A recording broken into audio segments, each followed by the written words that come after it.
कार्यक्रमाला उपस्थित असणारे राजवर्धन शिंदे, कमरुद्दीन सय्यद, सुनील पवार, किरण गुजर, सचिन सातव,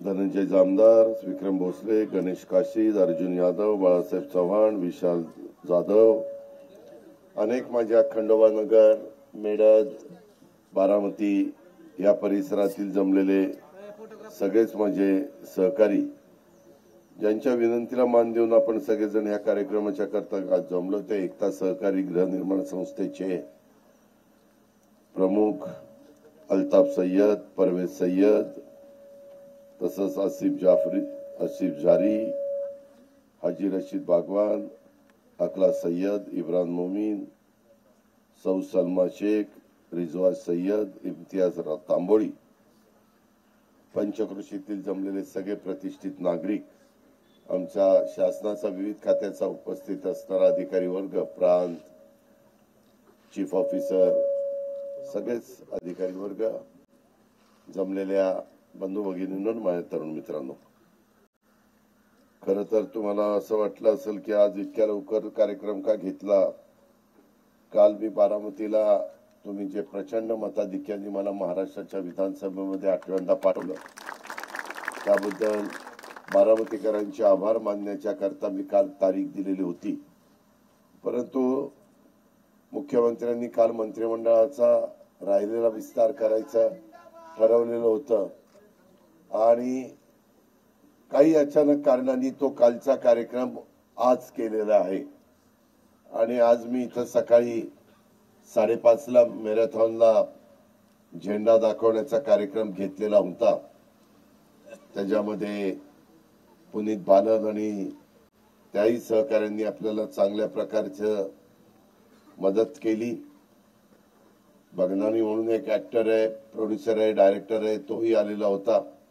बाकीचे सेलिब्रिटी होते आणि तो कार्यक्रम सकाळी झाल्यानंतर मी अल्ताफला सांगितलेलं होतं की बाबा 8ला कार्यक्रम घेत असला तर घे, कारण 9ला मला अजून एक बीडीओ ऑफिसला एक कार्यक्रम आहे आणि तो करून 10ला मला नागपूरला विमानाने इथनं जायचंय. त्यामुळं सकाळी सकाळी कार्यक्रम घ्यावा लागलेला आहे. हे जी नोंद कृपा करून आपण सगळ्यांनी घ्यावी. आज दुपारी 4 वाजता राहिलेला महाराष्ट्राच्या विधानसभेच्या मंत्रिमंडळाचा शपथविधी होणार आहे आणि उद्यापासून 1 आठवड्याचं अधिवेशन दरवर्षीच्या प्रथेप्रमाणे नागपूरला हिवाळी अधिवेशन भरत असतं ते होणार आहे. सध्या हिवाळी अधिवेशन पार्लमेंटचं, राज्यसभा आणि लोकसभेचं पण चाललेलं आहे. आज बारामती बदलतीये. तुम्ही सगळ्यांनी, महाराष्ट्रातल्या जनतेने देखील दुसऱ्यांदा महायुतीचं सरकार आणण्याच्या करता प्रचंड मोठ्या प्रमाणावर मतदान केलं, आम्हाला निवडून दिलं. विरोधक आता रडीचा डाव खेळतायत, ईव्हीएम मशीन बद्दल तक्रार करतायत. लोकसभेच्या निवडणुकीच्या निमित्तानं आमच्या महायुतीच्या 11 जागा 17 जागा निवडून आल्या आणि 31 जागा आघाडीच्या निवडून आल्या. त्यावेळेस आम्ही मान्य केलं. आता बारामतीतच बोलायचं म्हटलं तर बारामतीमध्ये 386 बूथ आहेत. त्या 386 बूथ मध्ये आपल्याला लोकसभेला मी उमेदवार जो दिलेला होता त्याला 4 बूथ मध्ये फक्त पुढं होतं. 384 बूथ मध्ये ते मागे होते आणि आता मी 4 बूथ मध्ये मागे होते, एकात 5 मताने, एकात 7 मताने, एकात काहीतरी असंच थोड्याफार मताने, आणि 384 बूथ मध्ये पुढे आहे. त्याच्यामध्ये अर्थात हे सगळं योगदान बारामतीकरांचं मी ते आयुष्यभर विसरू शकत नाही आणि त्याच्यावर कधी आल्यानंतर पुन्हा तुम्ही 1 लाखाच्या पेक्षा जास्त मताधिक्याने विजय मला केले. मी 22 तारखेला तुमचे आभार मानण्याच्या करता अधिवेशन संपल्यानंतर संध्याकाळी येणार आहे. त्यावेळेस मी मला जे काय विस्तृतपणे बोलायचं मी ते त्या ठिकाणी बोलीनच. परंतु बारामतीकरांच्या सारखा मतदार देशात सापडणार नाही. कारण मला आत्ताच एक जण सांगत होता, तुम्ही बहुतेक जण राहता तिथं लोकसभेला मला 800 मतं कमी होती आणि आता विधानसभेला मला तिथं 1,500 मतं जास्त आहेत. म्हणजे 5 महिन्यात काय बदल झाला कुणाला माहिती. 800 मतांनी मायनस असलेला भाग 1,500 मतांनी प्लसनी जातो. अर्थात तुम्ही मतदार राजा आहे, त्याच्याबद्दल मला काही बोलण्याचा अधिकार नाही. तो तुमचा हक्क आहे, तो तुमचा अधिकार आहे. विकासाची कामं करणं हा आमचा प्रश्न आहे, आमचा अधिकार आहे. आज आता तुम्ही 5 वर्षाच्या करता जबाबदारी टाकली. स्थिर सरकार आहे, स्टेबल सरकार आहे. महाराष्ट्राच्या इतिहासामध्ये 288 पैकी 237 जागा सत्ताधारी पक्षाच्या कधी निवडून आलेल्या नव्हत्या. महाराष्ट्राच्या निर्मितीच्या नंतर पहिल्यांदा तेवढ्या जागा त्या ठिकाणी निवडून आल्या. त्याच्यामुळे 5 वर्ष आपल्या सरकारला कुठला काही धक्का लागायचं कारण नाही. आता 5 वर्षाच्या करता मागं तरी मला 5 वर्षात फक्त 2.5 वर्ष कामाची मिळाली. त्यात पण करोना होता 1 वर्षाचा, 6 वर्षाचा, आणि 1.5 वर्ष विरोधी पक्ष, पुन्हा 1 वर्ष सत्तेत. असं थोडंसं अडचणीचं झालं. तरी देखील आपण राज्यामध्ये, जिल्ह्यामध्ये, तालुक्यामध्ये बरीच कामं करण्याचा प्रयत्न केला. पण अजूनही बरीच कामं आपल्याला करायची. अजूनही बारामती बदलायची. हा तुमचा भाग आहे. हा बारामती शहरामध्ये घ्यायचा आहे, मेडत गाव. त्याच्यामध्ये वेगवेगळ्या मतप्रवाह असू शकतो, परंतु शेवटी त्याच्यात व्यवस्थितपणे प्लॅनिंग व्हायचं असेल, रस्ते व्हायचे असतील, अंडरग्राऊंड ड्रेनेज व्हायचं असेल, पाईपलाईन अंडरग्राऊंड व्यवस्थित व्हायची असेल, पिण्याचा पाण्याचा प्रश्न, रस्त्याचा प्रश्न, मूलभूत ज्या गरजा असतात, मूलभूत गरजा त्या जर सोडवायच्या असतील, उद्या इथं कुठं मंडई, भाजी मंडई देखील करावी लागणार आहे. कारण हा सगळा भाग उद्याच्याला आता आयुर्वेदिक कॉलेज पर्यंत वाढतच जाणार आहे. टप्प्याटप्प्याने वाढेल. जसं जसं लोकांची परिस्थिती बदलेल, किंवा आज अल्ताफ आणि परवेज आणि ह्या बाकीच्या सगळ्या आमच्या टीमनी इथं 3 एकर जागा घेऊन जवळपास 83 रो हाऊसेस एकता सहकारी गृहनिर्माण संस्थेच्या मार्फत बांधायचा निर्णय घेतला. नियोजित 17 असे 100 रो हाऊसेस बांधायचं त्यांचं एकंदरीत टार्गेट आहे, उद्दिष्ट आहे. आणि त्याच्यातनं रस्ता सोडला. उद्याच्याला इथं डेव्हलपमेंट प्लॅन, डीपी ज्याला आपण म्हणतो, तो झाल्यानंतर देखील रस्ते होतील. मी बघितलं काही ठिकाणी 18 मीटरचे, मला वाटतं 12 मीटरचे, 15 मीटरचे, 9 मीटरचे असे रस्ते, हा एक काहीतरी 6 मीटरचा, असे रस्ते सोडलेले. मी आपल्याला सगळ्यांना सांगतो, इथं ब्लॅक कॉटन सॉइल आहे. कारण ह्याच्या पलीकडच्याच बाजूला आमच्या मोठ्या काकी, आता त्या हयात नाहीयेत, परंतु काकी, मोठ्या काकी आम्ही त्यांना म्हणायचो, त्यांची जमीन आहे 16 एकर का काहीतरी इथं जमीन आहे. त्या माझी मोठी बहीण रजना इंदुरकर, तिच्या नावावरती जमीन आहे. तिथं आम्ही यायचो, त्यावेळेस बघायचो इथं सगळ्या क्षारचं प्रमाण जास्त आहे. आता इथं पाणी अल्ताफ आणि परवेज म्हणतात तिथं बोर घेणार, बोर घेतलं की त्याला खारं पाणी लागणार. आता खाऱ्या पाण्याचं काय करायचं कोणाला माहिती. त्याच्यामुळं हे वेगवेगळ्या प्रकारचे प्रश्न आहेत. ते प्रश्न सोडवण्याच्या करता आपण सतत लक्ष देतोय. बारामतीमध्ये पाण्याचा साठा उद्याच्याला कॅनॉलला क्लोजर आल्यानंतर देखील 2 महिने पुरेल अशा पद्धतीनं वेगवेगळे स्टोरेज टँक आपण बारामतीच्या परिसरामध्ये केलेत. तेवढ्यावर थांबून आपल्याला चालणार नाही. पुढे अजून काही स्टोरेज टँक करावे लागतील. कारण बारामती चहूबाजूने वाढते. इकडं माझ्या मेडज रोडलाही वाढते, तिकडं नीरा रोडला, तिकडं फलटण रोडला, तिकडं इंदापूर रोडला, तिकडं भिगवण रोडला, तिकडं पाटस रोडला, जे आपल्या बारामतीला मिळणारे रोड्स आहेत त्या सगळ्या बाजूला बारामती त्या ठिकाणी वाढतीये. तुम्ही तर बघितलं, रुई, वंजारवाडी, माझं तांदूळवाडी आणि माझं जळोची, हा सगळा भाग पुढे लवकरच तुम्हाला बारामतीमध्ये गुणवडीचा, बांदलवाडीचा पण एरिया आलेला पाहायला मिळेल. खंडोबानगरचा पण एरिया आता आपल्यात आलेला आहे. आज खंडोबानगरचे पण माझे सहकारी इथं उपस्थित आहेत.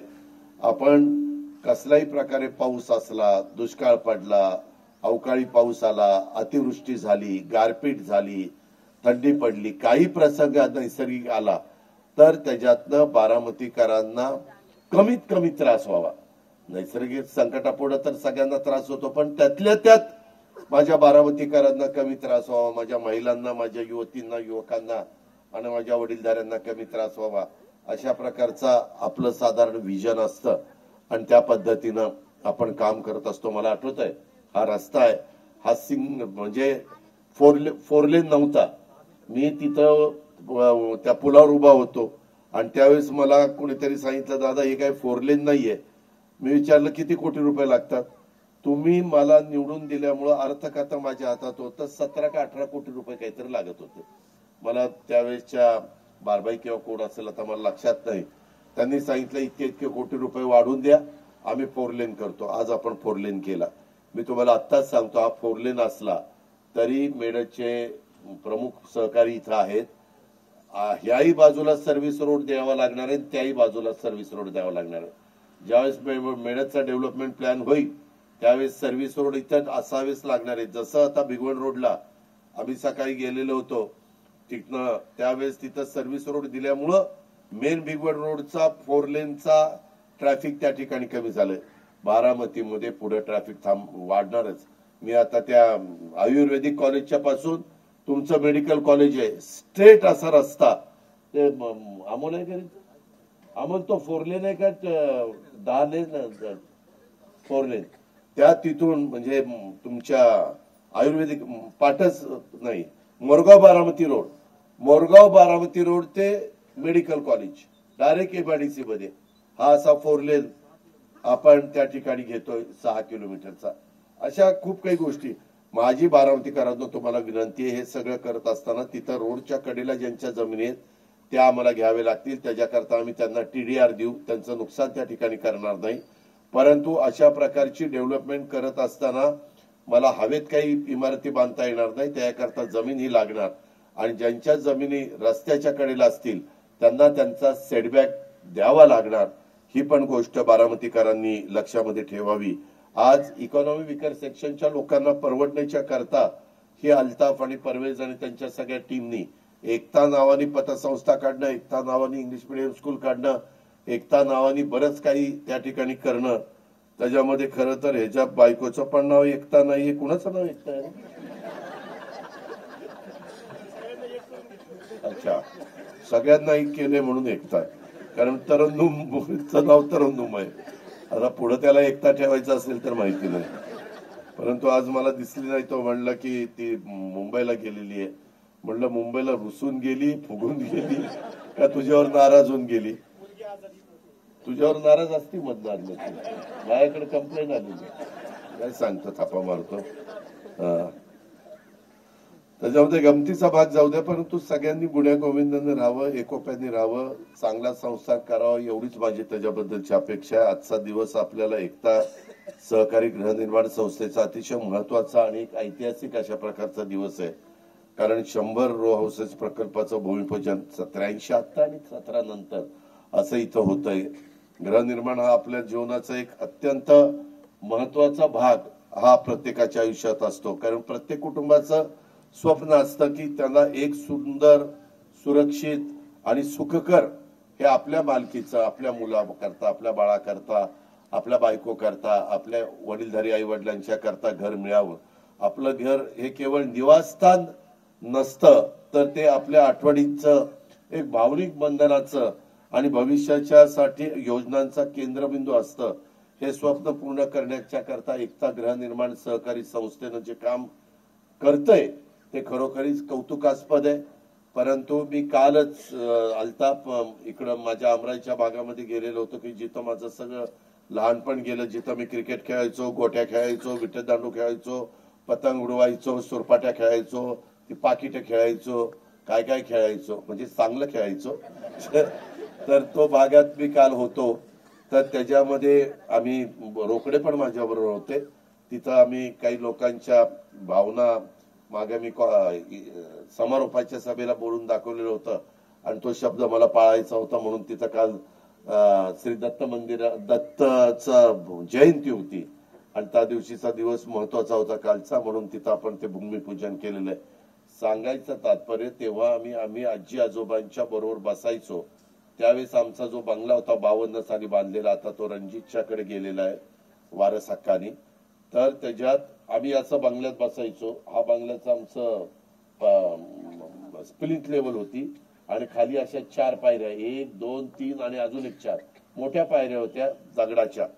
आणि तिथं त्या एका पायरीवर आई बाबा आमच्या आजी आजोबा बसायचे, खाली मी, माझी बहीण, बाकीचे अशीच बसायची पद्धत होती. आणि टांग्यातनं कुणी स्टेशनला उतरलं तर तो टांगा देखील आमच्या घराच्या तिथनं दिसायचा. तिथं भोऱ्याची चाळ नव्हती, काही नव्हती, कन्या शाळा नव्हती, आपलं विनोद कुमार गुजर स्कूल नव्हतं, एवढं सगळं मोकळं पटांगण होतं. तो मला काळ आठवतो, मी काहीतरी तेव्हा 4वी 5वीत असेल.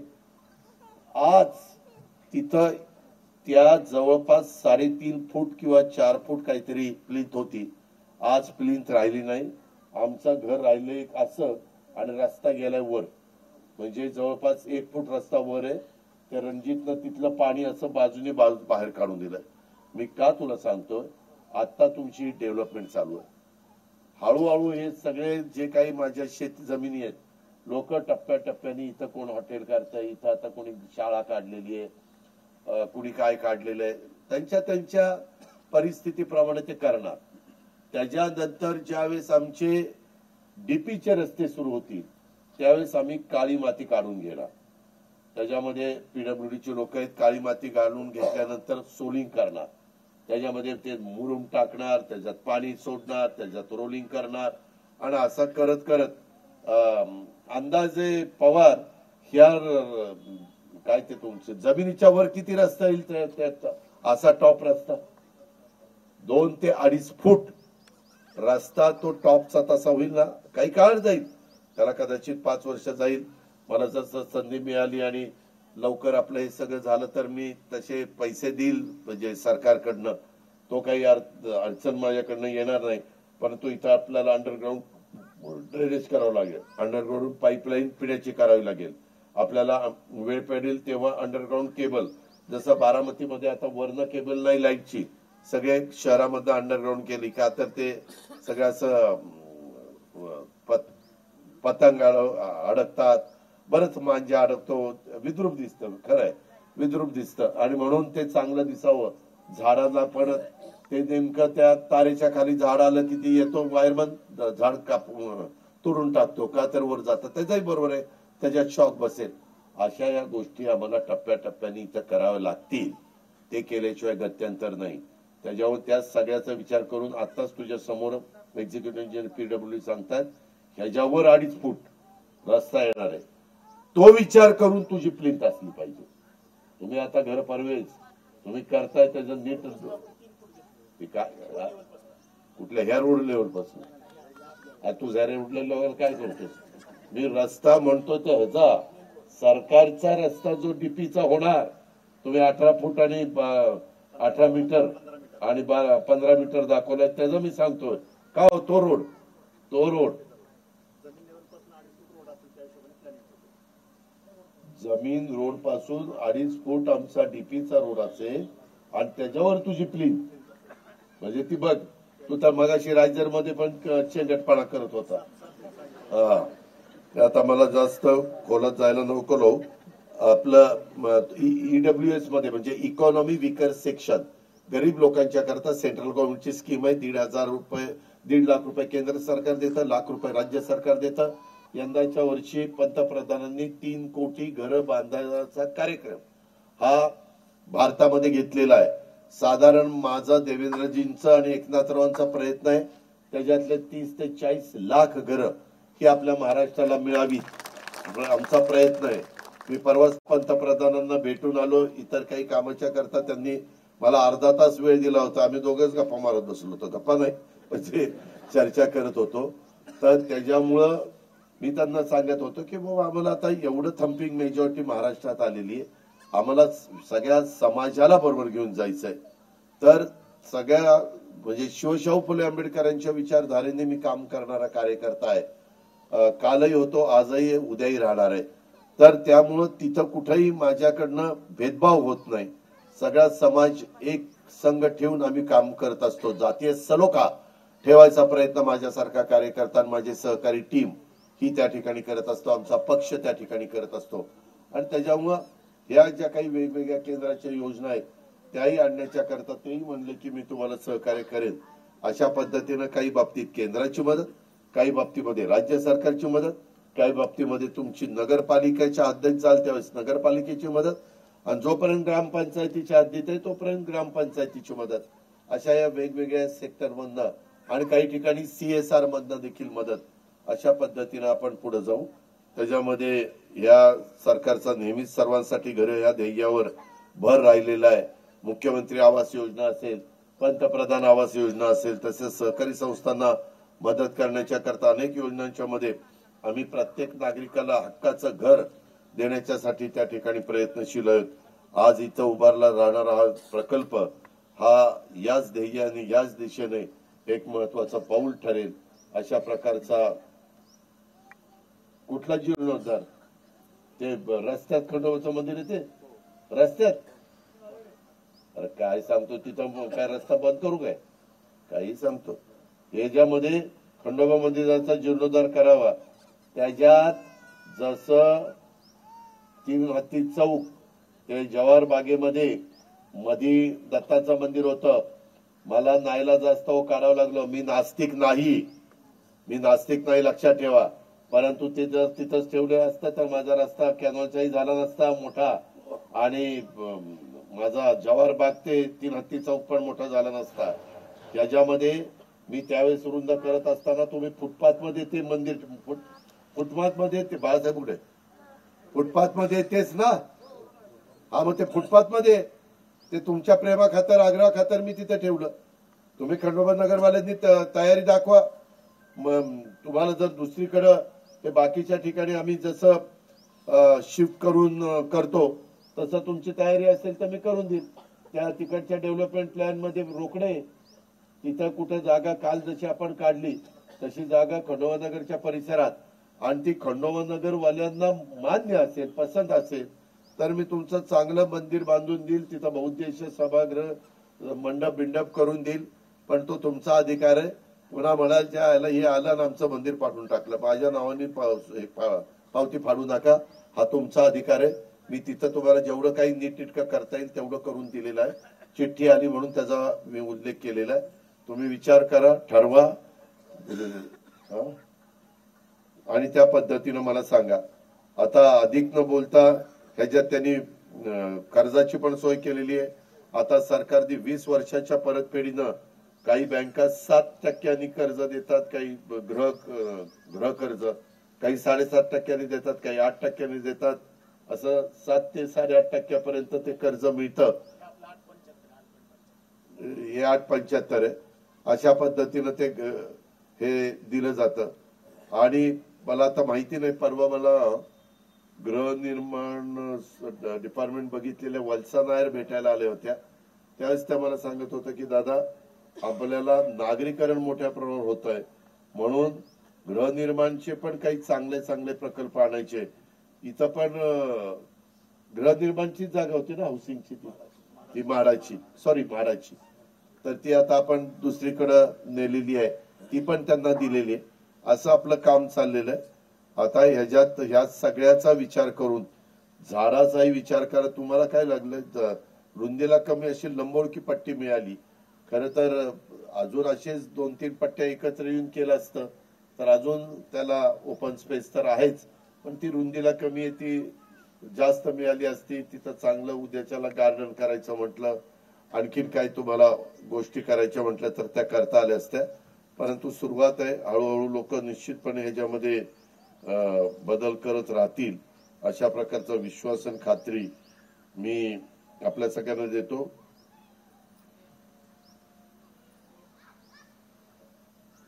नाही या बांधकामाला मी काय हातभार लावणार आहे एक मिनिट तसलं नाही बांधकामाला फार तर आम्ही रोडच्या बद्दल सहकार्य करू इतर पाण्याच्या बद्दल सहकार्य करू लाईटच्या बद्दल सहकार्य करू ज्या मूलभूत प्रवेश गरजा आहेत त्या आम्ही करू त्याच्यामुळे त्या गोष्टी मध्ये जसं आम्ही डॉक्टर बाबासाहेब आंबेडकर वसाहतीत त्या लोकांना केलं त्याच्यात नगरपालिकेने पण पुढाकार घेतलेला होता पण तो मला वाटतं शेड्यूल कास्टला 5% का काहीतरी असं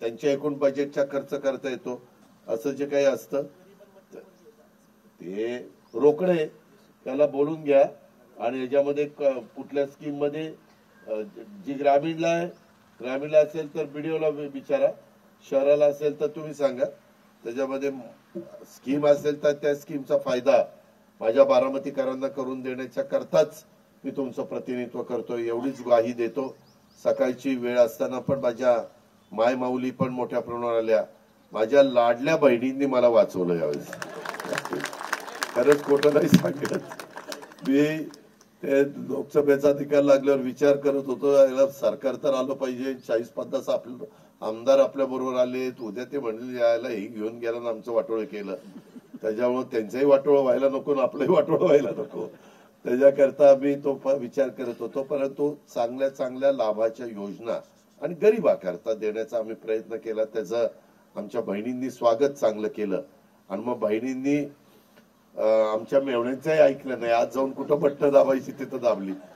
आमच्या मेवण्यांनी बटणं तू जरा दुसरीकडेच दाबली, पण इकडनं बटणं जोरात दाबल्यामुळं आम्ही सगळे चांगल्या मताधिक्याने निवडून आलो. काही काही ठिकाणी काही तिथल्या स्थानिक प्रश्नामुळं 19-20 झालं, पण एकंदरीत उलट आमची जबाबदारी आता वाढलेली आहे की आता कुठलंच कारण मतदारांनी ठेवलं नाही की बाबा इथं आम्ही कमी पडलो म्हणून आमचं काम होत नाही.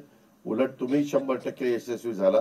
आता आमची जबाबदारी आहे की 5 वर्ष तुम्ही टाकलेला जो मतांचा बोजा आहे, मतांचा भार आहे, तो भार कसा आपल्याला हलका करता येईल आणि सर्व सोयीयुक्त बारामती तालुका, बारामती शहर, बारामती परिसर हा आपल्याला विकसित कसा करता येईल, दर्जेदार कामाच्या दर्जा चांगला ठेवून हे काम आम्ही करू. आणि मग अल्ताफ, परवेज, बाकीचे सहकारी अशाही प्रकारच्या गोष्टी, जसं मध्ये त्याला तिथं रस्ता नव्हता तो रस्ताही करून शाळेला दिला. जे काही आमची जबाबदारी ती जबाबदारी पार पाडण्याचा प्रयत्न कालही आम्ही करत होतो, पुढेही करत राहू ही ग्वाही देतो. आता 15 दिवसातच 2024 साल संपणार आहे आणि जे नवीन 2025 साल सुरू होणार आहे. हे नवीन येणारं वर्ष आपल्याला सगळ्यांना सुखाचं, समृद्धीचा, आनंदाचा भरभराटीचा जावो अशा प्रकारच्या मनापासून हार्दिक शुभेच्छा देतो आणि पुढच्या कार्यक्रमाला जाण्याचा परवानगी घेऊन या प्रकल्पाला मनपूर्वक शुभेच्छा देऊन मी आपली रजा घेतो. जय हिंद, जय महाराष्ट्र. या ठिकाणी एक विशेष सत्कार राहिला. दादा इंजिनियर, ह्या वास्तू बांधणारे इंजिनियर परवेजभाई सय्यद आणि इम्रान मोमीन यांना विनंती आहे